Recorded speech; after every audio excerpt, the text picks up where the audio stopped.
몇 달 전에 한국에서 꽤 알려진 교회 목사님의 설교를 들었습니다. 그 설교를 하신 목사님은 그 교회 담임 목사님으로서 젊은 목사님이셨습니다.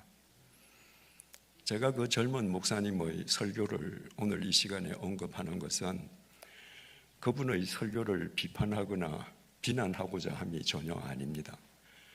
그분의 설교를 거울 삼아서 우리 자신들의 신앙을 점검해 보기 위함입니다. 그 젊은 목사님은 열왕기하 18장, 19장을 배경으로 삼아서 설교를 했습니다. 열왕기하 18장과 19장은 이런 내용입니다. 25살 때 남왕국의 왕이 된 히스기야는 자립자강을 목표로 삼고 그동안 아수르 왕에게 바치던 조공을 중단해버렸습니다. 북왕국의 호세아 왕도 애국과 동맹을 맺고 아수르 왕에게 바치던 조공을 중단했습니다. 자기가 받던 조공을 두 나라가 하루아침에 일방적으로 중단했는데 가만히 있을 아수르 왕이 아니었습니다. 아수르 왕 살만 에셀이 군대를 동원해서 먼저 북왕국의 사마리아를 공격하기 시작했습니다.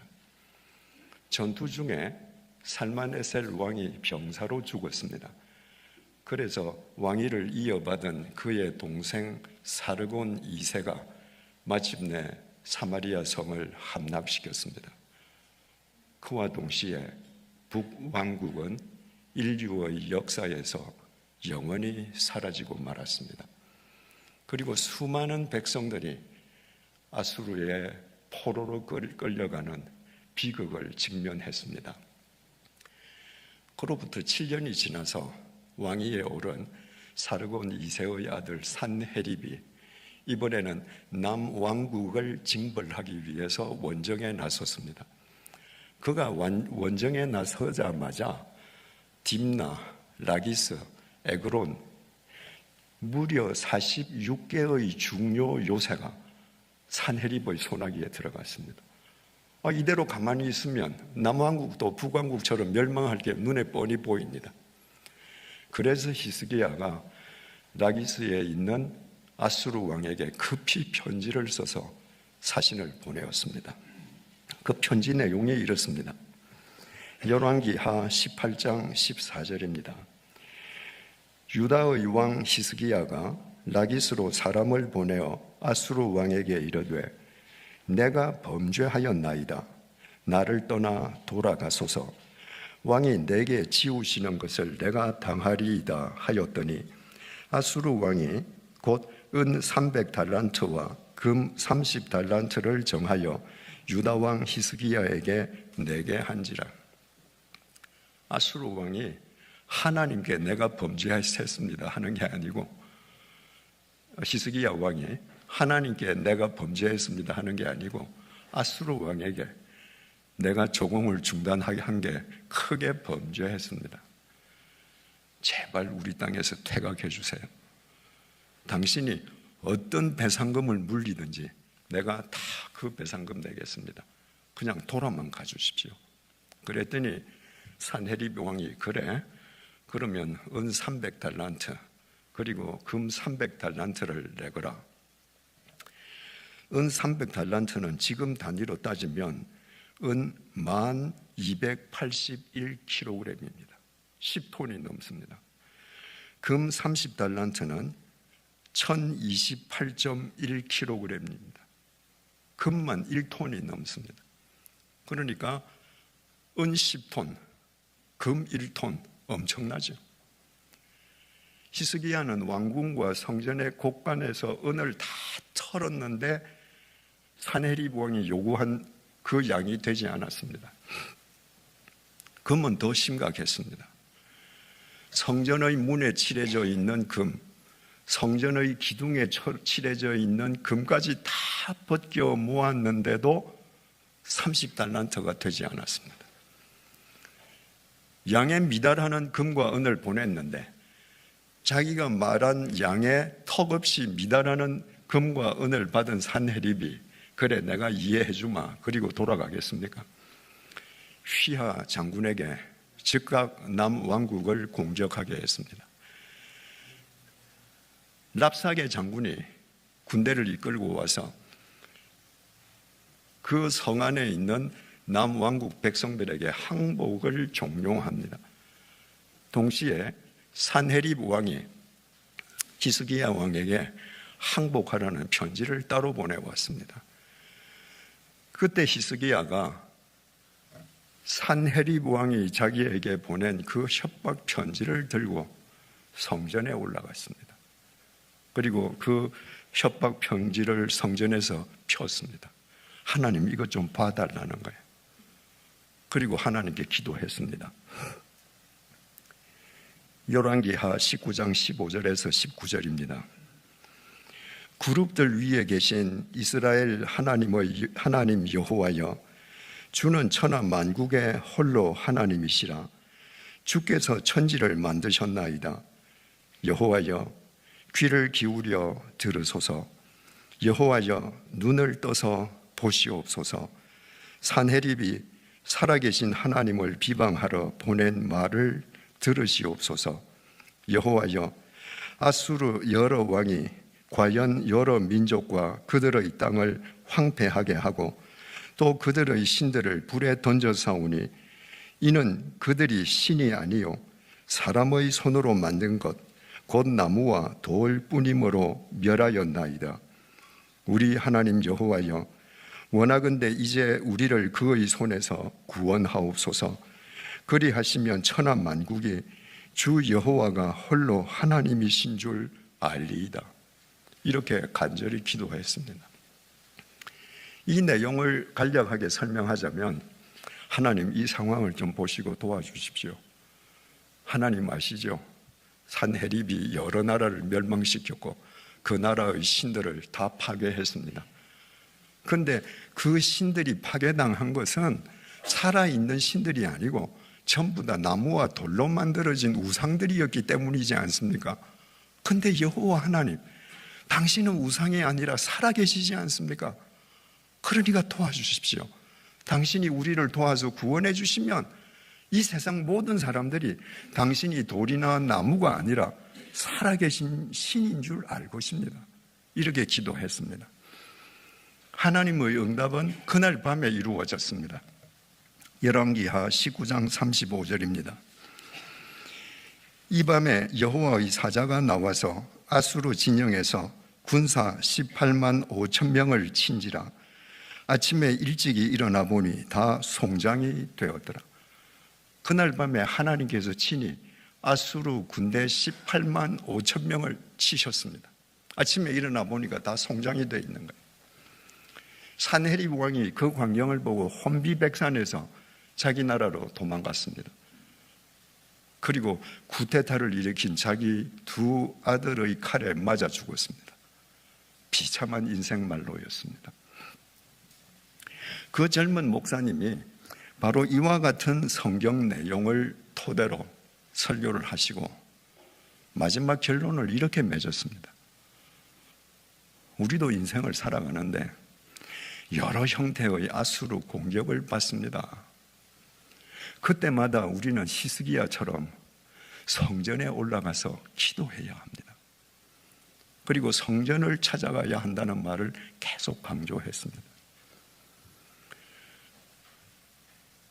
그분은 예배당을 성전이라 표현한 거예요. 충격이었습니다, 저는. 만약에 연로한 목사님이 그렇게 설교하셨다면 놀랄 일도 없죠. 한국에서 연로하신 대부분의 목사님들은 예배당을 성전이라고 설교하고 가르쳐 왔습니다. 그런데 교회 미래를 책임져야 할 젊은 목사님이 예배당을 성전이라 부르고 어려운 일을 당하면 성전을 찾아 올라가서 기도해야 된다는 것을 강조할 때 적잖이 충격받았습니다. 그리고 그 젊은 목사님으로부터 잘못 그루밍을 당하고 있는 교인들이 무척 안타까웠습니다. 예배당은 성전이 아닙니다. 지금은 성전의 시대도 아닙니다. 성전의 시대는 2000년 전에 끝났습니다. 예수님께서 우리의 죄값을 대신 치러주시기 위해서 십자가에 못 박혀 돌아가실 때 성전 지성소를 가로막고 있던 휘장이 위에서부터 아래로 찢어졌습니다. 그 휘장 너머에 하나님의 임재 장소인 지성소에는 어느 누구도 들어갈 수가 없었습니다. 단 한 사람, 대제사장만 그 지성소로 들어갈 수 있는데 그것도 1년에 단 한 번 대속죄일에만 들어갈 수 있었습니다. 그러니까 그 휘장은 거룩하신 하나님과 죄인인 인간을 단절하는 단절의 상징이었습니다. 그런데 예수님께서 우리를 위한 속죄 제물로 돌아가신과 동시에 그 단절의 상징이 무너졌습니다. 누구든지 예수 그리스도 안에서 하나님께 나아갈 수 있게 된 겁니다. 그러니까 이제는 더 이상 나무와 돌로 만들어지고 짐승의 피로 제사 드리는 성전이 필요 없게 된 것입니다. 예수님께서 공생애를 처음 시작하시고 예루살렘 성전을 찾으셨습니다. 예루살렘 성전이 말입니다,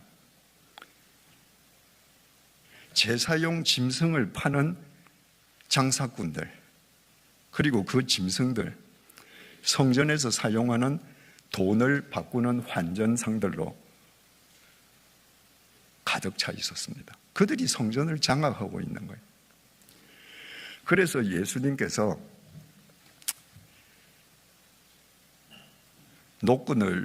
노끈으로 채찍을 만들어서 환전상들의 돈을 쓸어버리시고 그들의 판을 뒤집어 엎고 모든 짐승들과 사람들을 다 내어 쫓았습니다.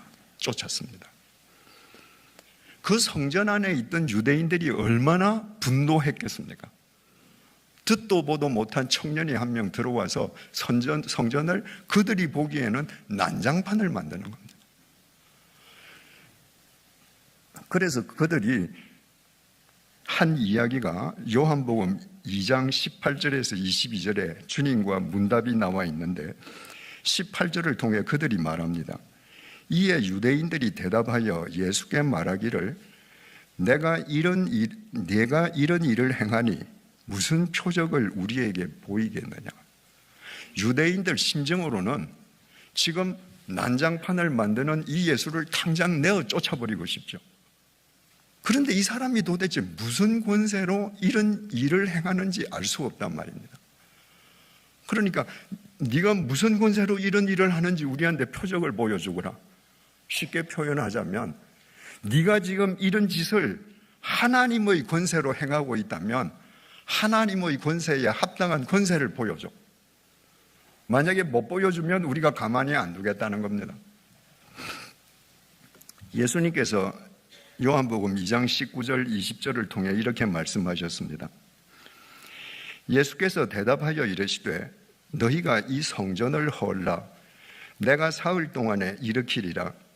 유대인들이 이르되 이 성전은 46년 동안에 지었거늘 내가 3일 동안에 일으키겠느냐 하더라. 예수님께서 돌과 나무로 지어진 예루살렘 성전을 가리키시면서 너희들이 이 성전을 헐라. 그러면 내가 다시 사흘 동안에 일으키겠다. 그 유대인들이 기가 막혀서 야, 이거 46년 동안 건축한 건데 네가 이걸 사흘 동안에 다시 짓는다고? 그 말이 유대인들에게는 성전 모독으로 들리는 거예요. 거기에 얼마나 분노했으면 나중에 예수님께서 대제사장의 뜰에 잡혀가셨을 때 제사장이 예수님을 재판할 때 예수님을 고발하는 사람들 가운데 손을 들고 저자가 성전을 헐라 그러면 내가 사흘 동안에 다시 짓겠다고 말했다고 고발했습니다. 그만큼 유대인들 가슴 속에 못이 박혔던 얘기예요. 21절 22절 그러나 예수는 성전된 자기 육체를 가리켜 말씀하신 것이라 죽은 자 가운데서 살아나신 후에야 제자들이 이 말씀하신 것을 기억하고 성경과 예수께서 하신 말씀을 믿었더라. 그 말씀을 제자들도 그 자리에서 못 알아들은 거예요. 그런데 예수님께서는 성전된 자기 육체를 가리켜서 말씀하신 것입니다. 아까도 말씀드렸지만 주님께서 우리를 위한 십자가의 제물이 되셔서 돌아가셨습니다. 그게 끝이 아니었습니다. 그 주님께서 죽임 당하심을 깨트리시고 사흘째 되는 날 부활하셨습니다. 그러니까 누구든지 예수 그리스도 안에서 하나님의 구원을 얻을 수 있게끔 주님께서 참 성전이 되신 거예요. 돌과 나무로 지어진 성전은 언젠가는 소멸됩니다. 쇠퇴합니다. 그런데 죽음을 깨트리시고 영원히 부활하신 주님께서는 영원히 소멸하지 않는 영원한 성전이 되신 것입니다. 누구든지 그 안에서 하나님을 만나고 하나님의 구원을 얻으니까. 그래서 제자들 역시도 주님께서 못 박히시는 현장에서 겁이 나서 다 주랭랑 치고 도망갔다가 주님께서 죽음을 깨트리고 부활하신 것을 자기네들의 눈으로 확인한 다음에야 주님께서 그때 말씀하신 말씀이 이 말씀이시고 주님이 참 성전이시구나 하는 걸 알게 된 겁니다. 이 요한복음 2장을 기록한 사도 요한이 바로 요한계시록을 기록한 그 사도 요한입니다. 요한계시록에서 하늘에서 도래하는 새 하늘과 새 땅을 사도 요한이 요한계시록 21장에서 이렇게 기록합니다. 1절입니다. 또 내가 새 하늘과 새 땅을 보니 처음 하늘과 처음 땅이 없어졌고 바다도 다시 있지 않더라. 하나님께서 창세기 1장에서 만드신 하늘과 땅은 없어졌습니다. 그리고 본질적으로 다른 새 하늘과 새 땅이 도래한 겁니다. 2절입니다. 또 내가 보매 거룩한 성 새 예루살렘이 하나님께로부터 하늘에서 내려오니 그 준비한 것이 신부가 남편을 위하여 단장한 것 같더라. 하늘에서 새 예루살렘이 내려오는 거예요. 그런데 그 새 예루살렘은 구원받은 하나님의 백성의 공동체를 뜻합니다. 그 백성들은 꼭 신부 같고 남편은 하나님이에요. 남편인 하나님과 신부인 구원받은 백성의 관계를 지금 보여줍니다. 그러니까 새 예루살렘은 어떤 지리적인 위치, 지리적인 공간이 아니라 남편과 신부의 관계, 즉 하나님과 구원받은 백성의 관계 속에 있다는 것을 일깨워줍니다. 그리고 22절에서 이렇게 중요한 말을 합니다. 성 안에서 내가 성전을 보지 못하였으니 이는 주 하나님 곧 전능하신 이와 및 어린 양이 그 성전이심이니라. 새 예루살렘에는 성전이 없습니다. 왜? 구원받은 백성이 매일 눈으로 보는 하나님이 성전이에요. 또 어린 양, 바로 우리를 위해서 십자가에 못 박혀 돌아가신 그분이 성전이에요. 그러니까 성전이 필요 없는 거예요. 그런데 그 참 성전 되신 하나님께서 우리를 향해 이렇게 말씀하십니다. 고린도전서 3장 16절 17절 오늘 본문입니다. 너희는 너희가 하나님의 성전인 것과 하나님의 성령이 너희 안에 계시는 것을 알지 못하느냐. 이 무슨 말씀입니까? 거의 대부분의 사람이 자기가 성전인 걸 모르는 거예요. 돌과 벽돌로 지어진 예배당을 성전이라고 우상시하면서 자기가 성전이 되어야 된다는 것을 알지 못하는 겁니다. 왜 우리가 성전인가? 하나님이 참 성전이신데 그 참 성전이신 하나님의 영이 우리 속에 계세요.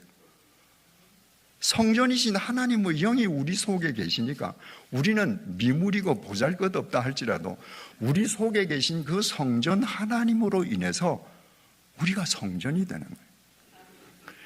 누구든지 하나님의 성전을 더럽히면 하나님이 그 사람을 멸하시리라. 여기 개정개역에는 더럽히면 이렇게 되어 있는데 아까 읽은 그 세변역 성경인가요? 거기는 파괴하면 이렇게 되어 있습니다. 그 말이 맞습니다. 헬라어 페이데이로는 파괴한다는 말입니다. 내 속에 하나님의 성전이 임해 계신데 내가 하나님을 외면하고 그 성전을 파괴한다는 건 하나님을 내가 짓밟아 버리는 거예요. 하나님을 무시하는 겁니다. 내가 성전으로 안 사는 건 내가 하나님을 파괴해 버리는 거예요. 그러니까 하나님께서 내가 너 속에 성전으로 임했는데 네가 나를 파괴하는구나. 그러면 나도 너를 멸하겠다. 하나님의 성전은 거룩하니 너희도 그러하니라. 너희가 바로 하나님의 성전이니 세상에서 구별된 거룩한 삶을 살아라. 성전이신 하나님께서 우리에게 얘기해 주시는 거예요. 우리가 예배드리는 이 건물은 성전이 아니라 예배당이에요. 예수님께서 산에서 산상수훈 설교를 하시면 그 산이 예배당이었습니다. 예수님께서 벌판에서 말씀하시면 그 벌판이 예배당이었습니다.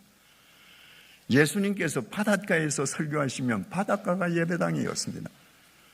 그래서 예수님께서는 이 땅에 계실 때 단 한 번도 벽돌과 나무로 집을 지으신 적이 없습니다. 당신 자신이 성전이고 예배당이기 때문입니다. 그러므로 예배당은 결코 성전일 수 없습니다. 예배당은 문자 그대로 예배 드리는 집이에요. 예배 드리는 집이기 때문에 예배 드리는 집에 들어가면 예배를 받는 주님만 보이는 거예요. 그게 예배당이에요. 그런데 사람들이 예배당을 성전이라고 부릅니다. 성전이라는 건 문자 그대로 거룩한 집 아닙니까? 이게 거룩하다는 거예요. 이 천정이 다 거룩하다는 거예요. 이곳에서 우리가 예배를 드릴 때 예배를 받으시는 주님이 거룩한 게 아니고 사람이 손으로 돌과 벽돌로 만든 이 집이 거룩한 집이라는 거예요. 왜 그런 생각을 하는가? 이 집안에 하나님이 계신다는 거예요. 그 생각은 틀린 생각이 아니죠. 그런데 이 예배당을 성전이라고 말하는 사람들이 이 성전 밖에도 하나님이 계셔. 그러면 괜찮습니다.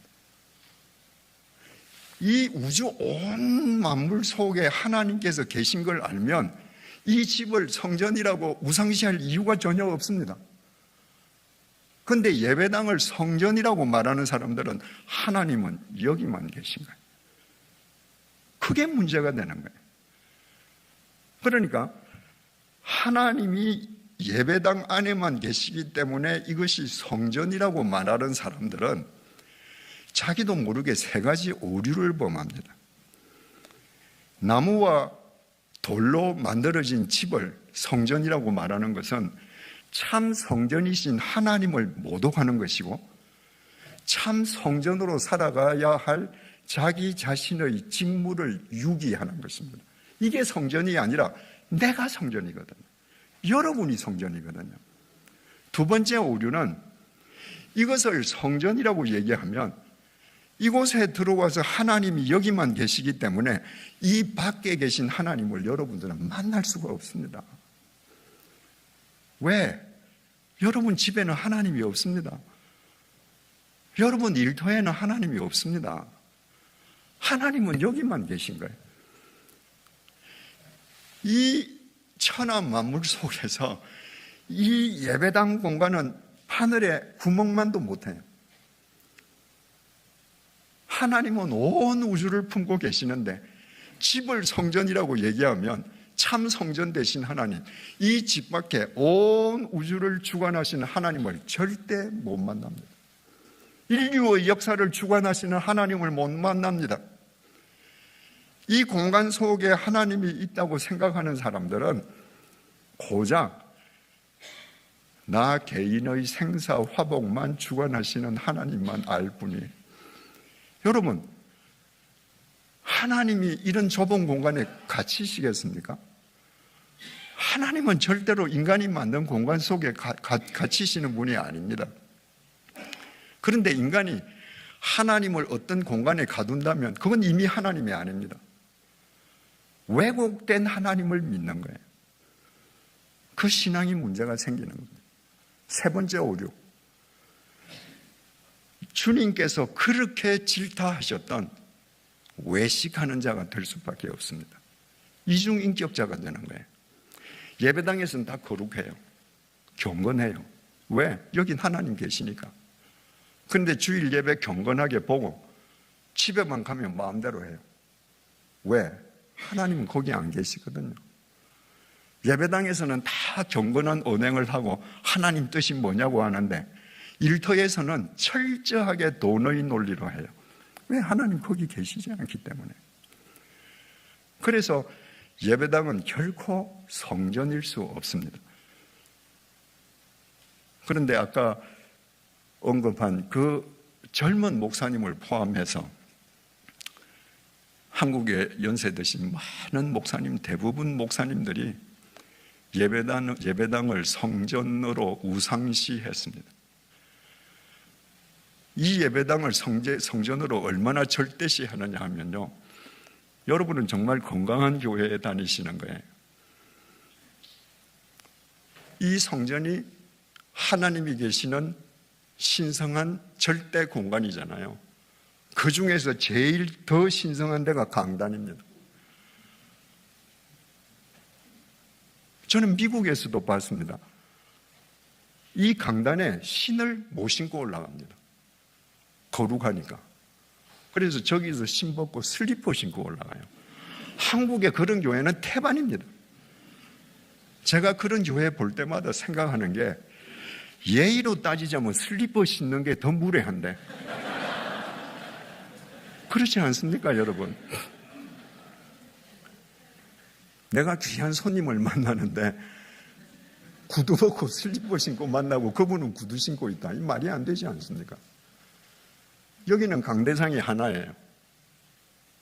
목사가 설교하는 강대상에서 장로는 기도 못합니다. 그래서 장로 기도하는 상은 따로 있습니다. 집사님들이 무슨 광고를 할 때는 집사님은 아예 올라오지도 못하고 밑에서 해야 돼. 제가 5대양 6대주, 한국 국내 교회는 말할 것도 없고요. 5대양 6대주에 있는 많은 한인교회를 가봤습니다. 예배 시간에 예배당을 성전이라고 기도하시는 분들이 정말 많습니다.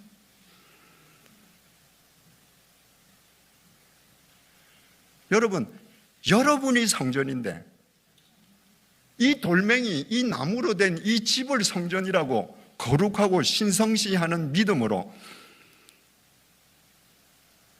여러분들이 새로운 미래를 맞을 수 있겠습니까? 심각하게 생각해야 합니다. 창세기에 등장하는 사람들의 하나님 인식은 탁월했습니다. 홍수가 터졌을 때 노아 가족이 하나님께서 명령하신 방주를 만들고 방주에 들어간 날짜가 노아 600세 되던 해 2월 17일입니다. 그리고 노아 가족이 그 방주에서 나온 날짜가 노아 601세 되던 해 2월 27일입니다. 노아 가족이 그 밀폐된 공간 속에 있다가 1년 10일 만에 방주에서 나온 겁니다. 그들이 방주에서 나와서 한 일을 창세기 8장 18절 21절 상반절이 전해줍니다. 노아가 그 아들들과 그의 아내와 그 며느리들과 함께 나왔고 땅 위의 동물 곧 모든 짐승과 모든 기는 것과 모든 새도 그 종류대로 방주에서 나왔더라. 노아가 여호와께 제단을 쌓고 모든 정결한 짐승과 모든 정결한 새 중에서 제물을 취하여 번제로 제단에 드렸더니 여호와께서 그 향기를 받으시고, 노아가 지금 1년 10일 만에 방주 문을 열고 나왔습니다. 노아가 들어갈 때 하나님께서 문을 닫으셨거든요. 노아는 그 문을 열 수가 없습니다. 하나님께서 열어주시니까 그 문을 통해서 노아 식구가 나왔습니다. 그리고 노아가 내가 하나님께 어디서 예배해야 될까? 거룩한 장소가 어딜까? 찾아다니지 않았습니다. 배에서 나오자마자 거기서 제단을 쌓았습니다. 왜? 하나님은 무소부재하십니까? 그랬더니 배에서 나오자마자 그 첫 발을 디딘 그 자리에서 번제로 제단을 제물에 드렸더니 여호와께서 그 향기를 받으셨다. 야, 노아야, 너 왜 이렇게 허접한 데서 제사 드리냐? 왜 거룩한 집을 먼저 짓고 제사 드려야지? 안 그러셨습니다. 하나님께서 아브라함을 부르셨죠. 창세기 12장 7절에서 8절입니다. 여호와께서 아브라함에게 나타나 이르시되 내가 이 땅을 내 자손에게 주리라 하신지라. 자기에게 나타나신 여호와께 그가 그곳에서 제단을 쌓고, 하나님께서 지정하신 가나안 땅으로 갔을 때 하나님께서 나타나셔서 내 이 땅 너 자손에게 주게 말씀하셨습니다. 그래서 그 자리에서 아브라함이 제단을 쌓았습니다. 그럼 하나님께서 그 자리에서 말씀하셨기 때문에 그 자리가 신성시 되어서 아브라함이 계속 그 자리에서만 예배드렸는가? 아닙니다. 그 자리에서 한 번 드렸습니다. 그리고 거기서 베델 동쪽 산으로 옮겨 장막을 치니 서쪽은 베델이요 동쪽은 아이라. 그가 그곳에서 여호와께 제단을 쌓고 여호와의 이름을 부르더라. 처음 제사 드렸던 곳에서 베델 동쪽으로 갔습니다. 그리고 멈추어서 거기 또 단을 쌓았습니다. 왜? 하나님은 무소부재하시니까. 인위적인 거룩한 곳이 필요 없는 거예요. 이 세상 모든 것이 하나님께서 계시고 거룩한 하나님의 집인 거예요. 하나님께서 아브라함에게 절대 순종을 요구하시기 위해서 이삭을 헌제할 때 너 모리아 산으로 가서 네 아들을 바치라 라고 명령하신 한 번의 예외를 제외하고 한 번도 특정한 장소를 하나님께서 명령하신 적도 없고 아브라함이 특정한 장소를 찾아다닌 적도 없습니다. 어디서든지 예배드렸습니다. 어디서든지 예배드리면 그곳이 예배당이었던 겁니다. 야곱이 형 에서가 죽이려고 해서 외삼촌 집으로 도망가지 않습니까? 워낙 급하게 도망갔기 때문에 뭘 가져간 게 없습니다. 가다가 밤이 되어서 허허벌판에서 돌 하나 베고 잠을 자지 않습니까? 근데 그날 밤에 주님께서 야곱에게 나타나셨습니다. 야곱이 창세기 28장 16절부터 19절 이렇게 고백합니다. 야곱이 잠이 깨어 이르되 여호와께서 과연 여기 계시거늘 내가 알지 못하였도다. 야곱은 벌판이라고 잠잔 겁니다. 아버지 집에서 떨어져 나와서 나는 혈혈단신 혼자라고 생각하고 잠잔 겁니다. 하나님께서 여기도 계시구나. 근데 내가 지금까지 그걸 모르고 있었구나. 이에 두려워하여 이르되 두렵도다 이곳이여 이것은 다름 아닌 하나님의 집이요 이는 하늘의 문이로다 하고, 자기가 지금 누워있는데 이 전체가 다 하나님의 집이에요. 내가 아버지 어머니하고 살 때도 하나님의 집안에 있었는데 내가 모르고 있었던 거예요. 내가 어디를 가든지 내가 하나님의 집안에 있는 거예요. 그걸 이제 깨달은 겁니다. 이는 하늘의 문이로다. 내가 어디에 있든지 그게 문이다. 문만 열고 들어가면 하나님 집이야. 어디 문이 저 이집트 저 시내반도 시내산에 있는 게 아니고 예루살렘 특정 장소에 있는 게 아니고 내가 있는 곳이 하늘의 문이구나. 이 문만 열면 내가 어디 가든지 하나님 집안에 있구나. 여러분에게 이런 통찰력이 필요합니다. 야곱이 아침에 일찍이 일어나 베개로 삼았던 돌을 가져다가 기둥으로 세우고 그 위에 기름을 붓고, 돌을 기둥으로 삼고 그 위에 기름을 붓는다는 것은 유대인들이 하나님에게 자기를 전적으로 의탁하는 제사 행위입니다. 하나님, 내가 하나님 집안에 살고 있으면서도 몰랐습니다. 나 이제 하나님께 나를 맡깁니다. 그곳 이름을 베델이라 하였더라. 이 성의 옛 이름은 루스더라. 야곱이 잠을 잤던 그 지명 이름은 루스인데 야곱이 베델이라고 바꿨습니다. 베델이 하나님의 집입니다.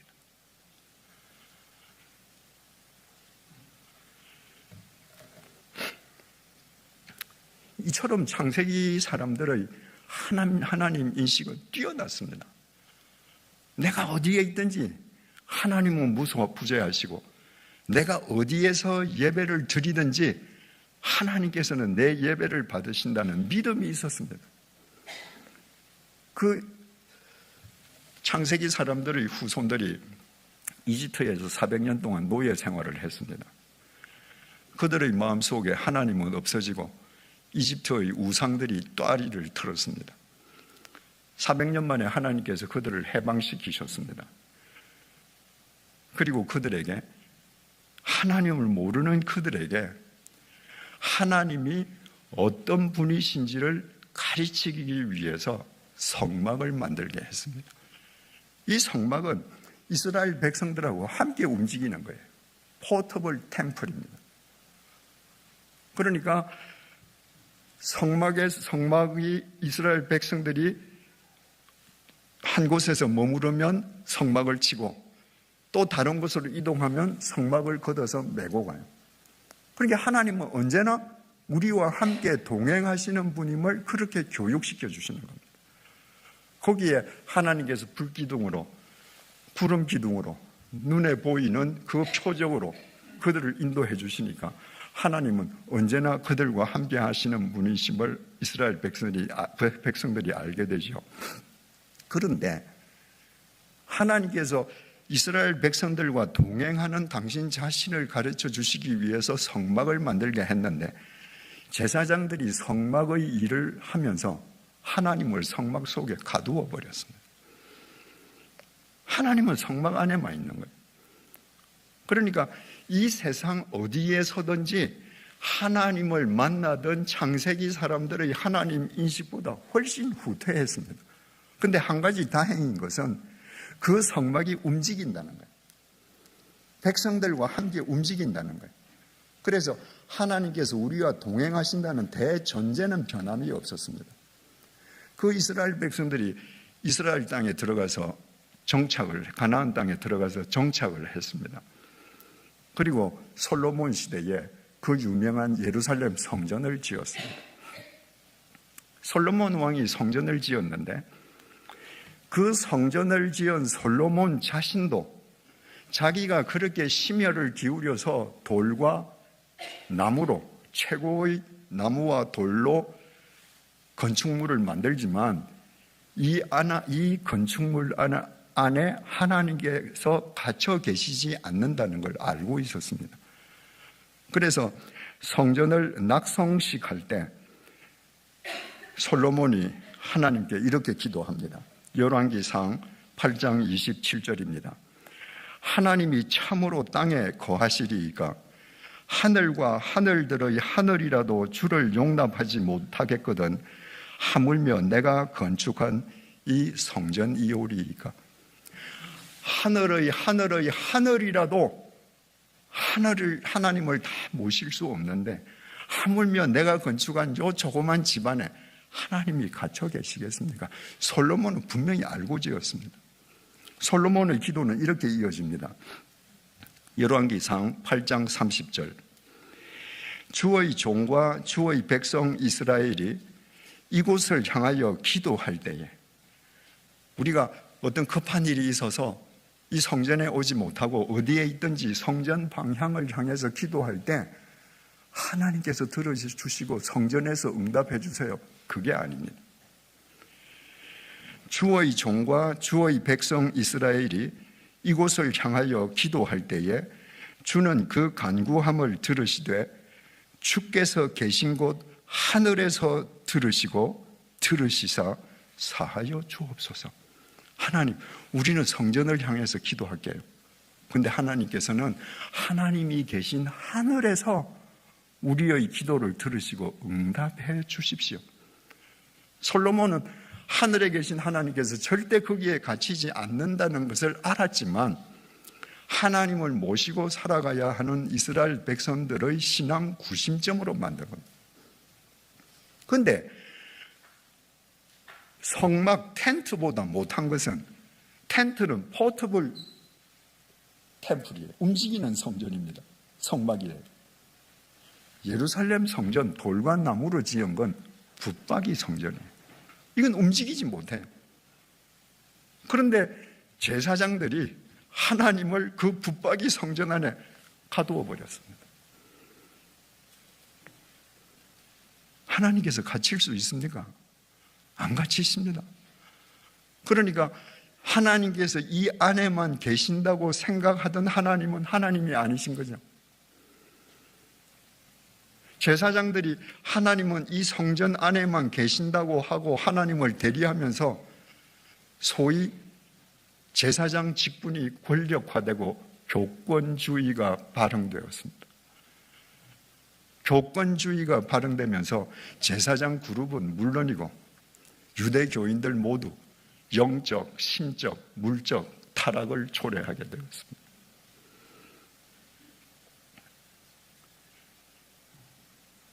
하나님께서 그 성전 속에 안 갇히시는데 성전 속에 하나님께서 계신다면서 하나님의 말씀을 자꾸 선포하니까 그건 하나님 말씀 아니잖아요. 그래서 하나님께서 어느 시기부터, 정확하게 말하자면 나단 선지자 시기부터 선지자들을 통해서 얘기하십니다. 성전에 있는 제사장 그룹을 버리신 겁니다. 더 이상 그들을 통해서 말씀하지 않습니다. 그들이 하나님을 예루살렘 성전 안에만 계시다고 얘기하기 때문에 그들을 통해서 얘기하면 하나님의 말씀이 다 왜곡되기 때문입니다. 하나님께서 예레미야나 에스겔 같은 사람들도 선지자로, 제사장도 선지자로 쓰셨지만 그들은 제도권을 벗어나 있을 때입니다. 하나님께서 선지자를 쓰시기 시작하면서부터는 제사장을 선지자로 쓰시지 않았습니다. 예레미야 선지자가 7장 4절에서 이렇게 말했습니다. 너희는 이것이 여호와의 성전이라, 여호와의 성전이라, 여호와의 성전이라 하는 거짓말을 믿지 말라. 하나님은 이 안에만 계셔. 그래서 이것이 하나님의 집이야. 그거 거짓말이야. 하나님은 거기 갇혀 계시지 않아. 이처럼 특정 공간을 절대시하는 그릇된 믿음을 주님께서 바로잡아 주셨습니다. 주님께서 수가성 여인을 만났을 때 여인이 주님께 자기가 품고 있던 평생 궁금했던 질문을 주님께 던졌습니다. 주님, 여기 있는 사람들은 그림신산에서 예배를 드려야 진짜 예배라고 하는데 유대인들은 예루살렘에서 예배드리는 게 진짜라고 합니다. 어디서 예배드리는 게 진짜입니까? 솔로몬이 죽고 나서 그 아들 르호보암 시대에 나라가 쪼개지지 않습니까? 그래서 북왕국을 세운 여로보암이 자기 땅에 있는 백성들이 예루살렘에 가서 기도하는 것을 막기 위해서 사마리아, 북왕국의 수도인 사마리아에 있는 그림신산에서만 예배드려야 된다고 했던 거예요. 그게 이 여인은 그 후예인 거예요. 그게 난 정말 하나님께 진정으로 예배드리고 싶은데 어디서 예배드려야 진짜입니까? 예수님께서 요한복음 4장 21절을 통해 이렇게 답하셨습니다. 예수께서 이르시되 여자야 여자여 내 말을 믿으라. 이 산에서도 말고 예루살렘에서도 말고 너희가 아버지께 예배할 때가 이르리라. 여러분, 얼마나 무서운 말입니까? 이 산에서도 말고 저 산에서도 말고 너희가 아버지께 예배할 때가 이른다. 무슨 말이에요? 특정 공간을 내세우는 예배는 아버지께 드리는 예배가 아니에요. 그리심산만 거룩해. 예배는 여기서만 드려야 돼. 그건 하나님을 거기에 가두는 건데 하나님은 가시지 않아요. 예루살렘에서만 예배 드려야 돼. 하나님은 예루살렘 안에 갇혀 계시지 않습니다. 그건 아버지께 드리는 예배가 아니야. 그래서 너희들이 공간을 초월해서 아버지께 예배 드릴 때가 이르러. 23절, 아버지께 참되게 예배하는 자들은, 참된 예배는 영과 진리로 예배할 때가 오나니 곧 이때라. 이때, 헬라 말로 뉘는 지금입니다. 아버지께 참되게 예배하는 것은 영과 진리로 예배하는 것인데 그게 바로 지금이야. 아버지께서는 자기에게 이렇게 예배하는 자들을 찾으시느니라. 아버지께서는 자기에게 영과 진리로 예배하는 자들을 지금 찾고 계셔. 왜 영과 진리로 드리는 예배가 참된 예배인가? 왜 아버지는 영과 진리로 예배 드리는 사람을 지금 찾고 계시는가?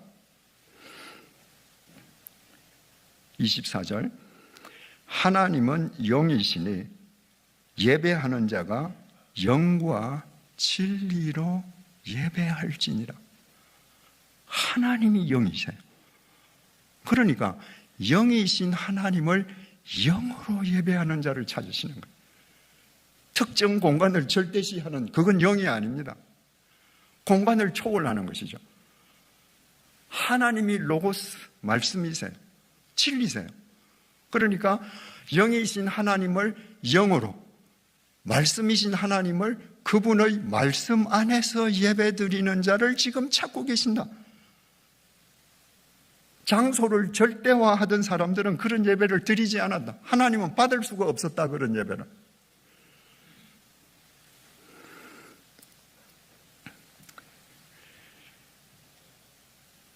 주님께서 이렇게 말씀하셨지만 유대인들은 여전히 예루살렘 성전이라는 공간, 건축물을 하나님과 동등시했습니다. 하나님께서 그 건축물을 돌 위에 돌 하나도 남기지 않고 파괴하셨습니다. 그 건축물이 사람들이 하나님 당신께 나아오는데 장애물이 되는 거예요.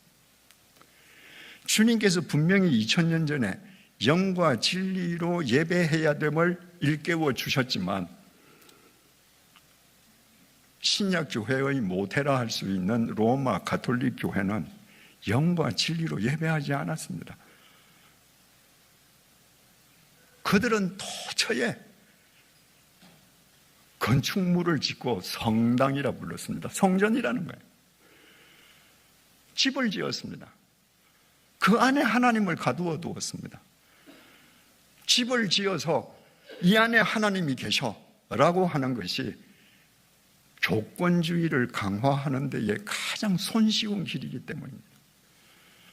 그래서 예배당을 많이 지을 때 가톨릭 사제들은 가톨릭 교인들의 생사 여탈권을 쥐고 있었고 그 정점에 앉아있는 조황은 스스로 하나님이었습니다.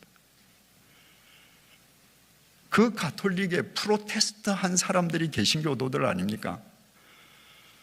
그러면 영과 진리로 예배하는 것을 가르쳤어야 했습니다. 그런데 프로테스트했던 그 종교개혁 세력들이 서로 군대를 동원해서 로마 가톨릭과 싸웠습니다. 서로 죽이고 죽였습니다. 그러니까 그 상황에서는 어쩔 수 없이 새 대결인 거예요. 종교개혁을 해서 개혁을 받아들인 도시, 개혁을 받아들인 나라도 가톨릭보다 더 많은 머리가 모여들어야 하는 겁니다. 그래서 개신교도 유럽에 무수한 예배당을 지었습니다. 그리고 그 예배당을 신성시했습니다.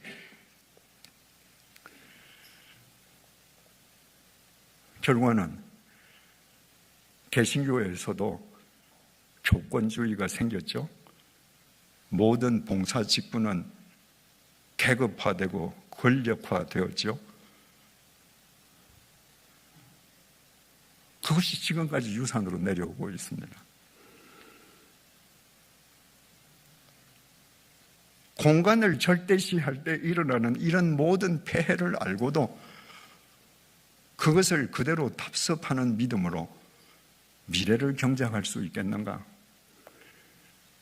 여러분, 지금 미래가 누굽니까? 10대, 20대들은요, 이 세대입니다. SNS 세대들이에요. 그들은 이걸로 다 소통합니다. 이제 머지않아 10년, 20년, 30년 후에 교회는 온라인으로 예배 드리는 게 대세가 되지 않을 수 없을 겁니다. 왜냐하면 지금 10대, 20대가 SNS에 몰두하고 있는 그들이 미래이기 때문입니다.